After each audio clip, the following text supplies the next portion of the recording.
ಪಂಚಮ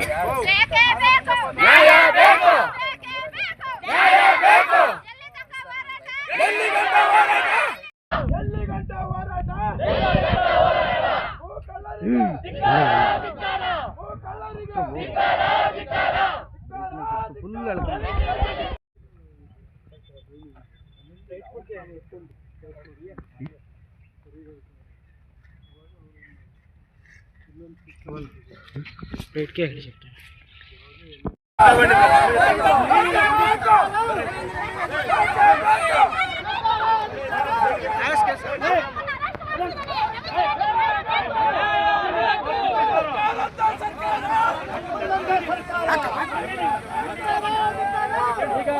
ಕಾಕಲಚುಂತ ಗ್ರಾಮದ survey number 108ರಲ್ಲಿ ಬಹಳಷ್ಟು ಬರೀ 28 ಎಕರೆ ಜಮೀನಿದ್ದಂಥ ಭೂಮಿಯಲ್ಲಿ ಬೇರೆ ಬೇರೆಯವರಿಗೆಲ್ಲ ಮಂಜೂರಾಗಿ ಉಳಿದಂಥ ಜಮೀನು 3 ಎಕರೆ 26 ಗುಂಟೆ ಉಳಿಕೆ ಇತ್ತು.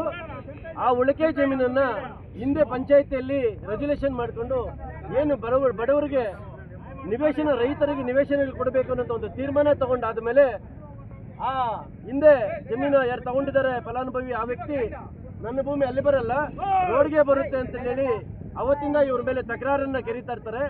ಪಂಚಾಯಿತಿಯಲ್ಲಿ ಎಲ್ಲ ಗಮನಕ್ಕಿದ್ರೂ ಅವರು ಇದರ ಬಗ್ಗೆ ಮಾತಾಡೋದನ್ನ ಹಿಂದು ಮುಂದೆ ನೋಡಿಕೊಂಡು ಎಲ್ಲೋ ಒಂದು ಕಡೆಗೆ ಇವತ್ತು ಕೋರ್ಟು ಸರ್ವೆಗೆ ಕಳಿಸ್ಕೊಟ್ಟಿರುತ್ತಂತ ಅಥವಾ ಇಲ್ಲಿ ಹೋರಾಟಗಾರರ ಮುಖಾಂತರನ ಅಥವಾ ಫಲಾನುಭವಿಗಳ ಮುಖಾಂತರ ಒಂದು ಸರ್ವೆಗೆ ಬಂದಿದ್ದು.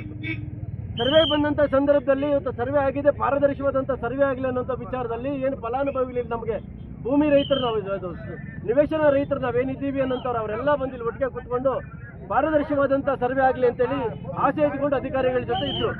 ಅಧಿಕಾರಿಗಳು ಹೇಳ್ದಂಗೆ ಅವ್ರ ಜೊತೆ ಹೋಗದಂಗೆ ಅವ್ರು ಏನು ಹೇಳಿದ್ರು ಅದನ್ನು ಕೇಳಿಕೊಂಡು ಪಾರದರ್ಶಕವಾದಂಥ ಸರ್ವೆ ಆಗುತ್ತೆ ಅನ್ನೋಂಥ ವಿಚಾರ ಮುಂದೆ ಇಟ್ಕೊಂಡು ಸರ್ವೆ ಆಗಿ ಬಂದ ಮೇಲೆ ನಮ್ಮ ಅಹವಾಲನ್ನು ಅವರು ಕೊಡಬೇಕು ಅನ್ನೋಂಥ ಮುಂದೆ ಇಟ್ಕೊಂಡು ನಮ್ಮ ಅಹವಾಲನ್ನು ಕೊಡಕ್ಕೆ ಹೋದಂಥ ಸಂದರ್ಭದಲ್ಲಿ ಮಾನ್ಯ ಅಧಿಕಾರಿಗಳು ನಮ್ಮಲ್ಲಿ ಸರ್ವೆ ಮಾಡ್ಕೊಂಡು ಕಾರಲ್ಲಿ ಕುತ್ಕೊಂಡ ಮೇಲೆ ಭಾಳ ಬಿಸಿಯಾಗಿದೆ ಅಂತ ಪಾಪ ಅವ್ರಿಗೆ AC ಹಾಕೊಂಡು ಕುತ್ಕೊಂಡು ಅವ್ರ ಕಾರ್ ಗ್ಲಾಸೇ ತೆಗಿಲಿಲ್ಲ.